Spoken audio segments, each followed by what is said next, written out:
Hello, I'm Sisi and I've been a photographer for about 25 years, and more recently I trained as a transpersonal arts counsellor. During my photography career I've worked mainly in the music world, photographing classical and jazz musicians, dance and opera productions and portraits. I began my art therapy training in 2013 following the death of my beloved Michael in 2011. During the course of the training I began to use photography as a therapeutic tool alongside other art media. The work I'm going to be showing you is a personal project called Working Through Grief, Processing Bereavement Using Photography. Up until about 2014, I hadn't really been able to process what had happened or been able to express myself creatively. I'd spent the first few years in a state of shock. However, it was through my training and with the support of my tutors at Tobias School of Art and Therapy that I was given the opportunity and now felt able to explore this event in a creative way. So I look forward to showing you this work and being part of Phototherapy Day. Please come and listen.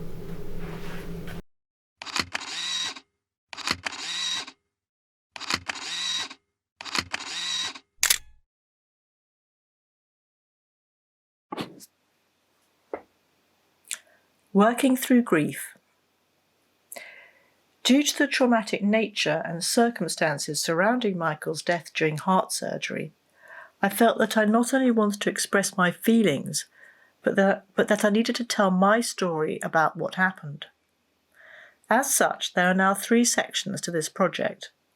The first, entitled Emptiness, Stillness and Loneliness, uses photography in a very mindful, reflective and contemplative way.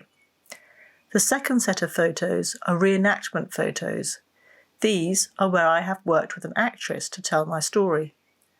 And thirdly, the third set are self-portraits. I now felt ready to put myself in the picture, literally.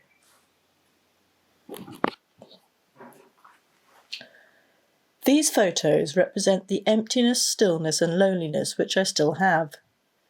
The subdued light and the element of water seem to represent an empty void. It is a powerful image. The tree branch is floating, lifeless and still. There remains a part of me which feels this emptiness and loneliness. The stillness of the water over the cobbles is an effective and powerful metaphor.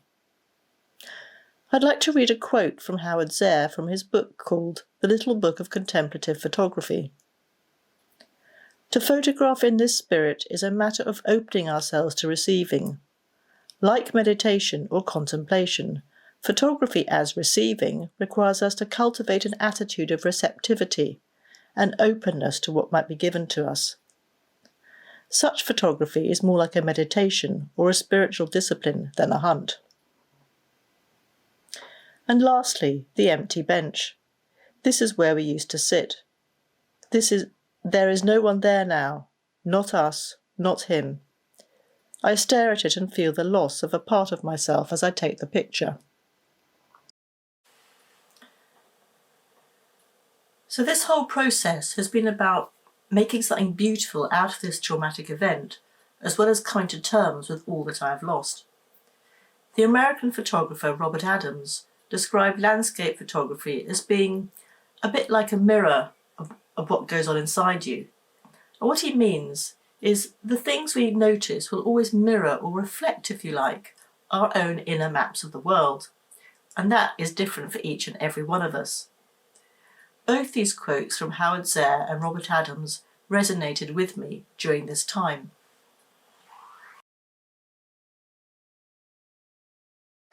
This next set of photos are the reenactment photos. They are scenes depicting what I went through over the 24 hours while Michael was in hospital undergoing heart surgery. I wanted to recreate some scenes which I felt were particularly distressing in order to tell my story. I had thought of casting myself in each scene, but decided that I needed some emotional distance from the events, so I decided to work with my friend the actress Anna Lanyon. This first image shows me in a state of shock as I had got in the car. I had just heard that the operation was not going well. I wanted to go to the hospital, but I turned back. In this scene, I wanted to create this sense of drama. I photographed her through the windscreen, which meant I got the reflections of the clouds in the sky. All through this collaboration, as I was so involved in creating these images, I was somehow able to distance myself from it until I looked at the images later on and found that this was exactly how it felt, almost like being in a horror film. In fact, all these images are a bit like film stills.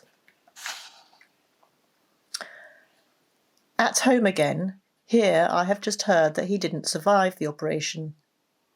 I wanted to show the feeling of desperation and anxiety, which I think she has got really well. More waiting. I was waiting for my mother to come home and give her the bad news. There were 3 elements which I needed to portray in this image. Firstly, the unbelievable truth that he didn't make it. Secondly, where the hell is my mother? And thirdly, simply waiting. So I was very conscious of using the colour red to emphasise the feeling of anxiety and the composition feeling dwarfed and alone by the large painting behind. The next morning, still in a state of shock, having had no sleep, my body felt as though it had been hit by a thunderbolt. In this scene, I wanted to create the feeling of devastation and loss. The music you see here are photocopies of Michael's music in his own handwriting. They are strewn on the bed as if to say, this is all that is left.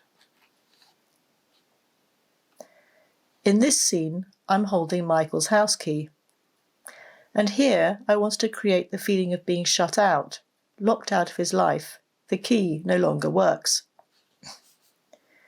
This last scene, the boy represents my nephew. Here he is a child actor. My nephew was 13 at the time. He sat with me and comforted me. This image is exactly how it felt. The tenderness, love and caring from a young boy brought tears to my eyes. This was certainly a very powerful process, and I was struck by Anna's ability to express my feelings so clearly and be able to collaborate in this way with mutual empathy. I felt that by telling my story in this way, I became like an observer or a witness to the events. It also put me in a position of power, taking on the role of director, which was far more liberating than feeling utterly helpless.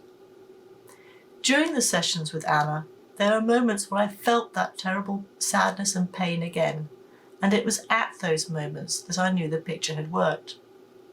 I could then stand back from it.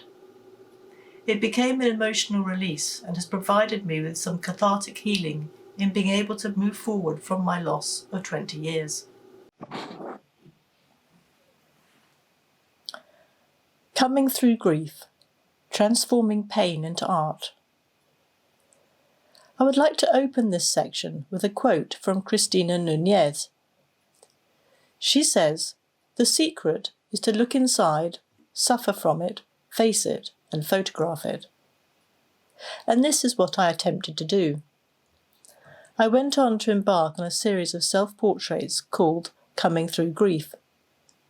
I now felt ready to put myself in the picture and push through the pain that I've been carrying. These photos are an attempt to capture a real moment in time and are not reenactments. This is the first image from the series. I decided to photograph myself in a very distressed state. This is how I felt at that moment when I took the picture. I call this picture anguish. It was shocking at first, but it took the pain from inside of me and put it outside. It has externalized it. This photo I have called Perhaps I Can. I began to take myself out into nature as a way of checking in with myself, seeing where I am at, and accepting different parts of myself. This photo I made is around the feeling of uncertainty.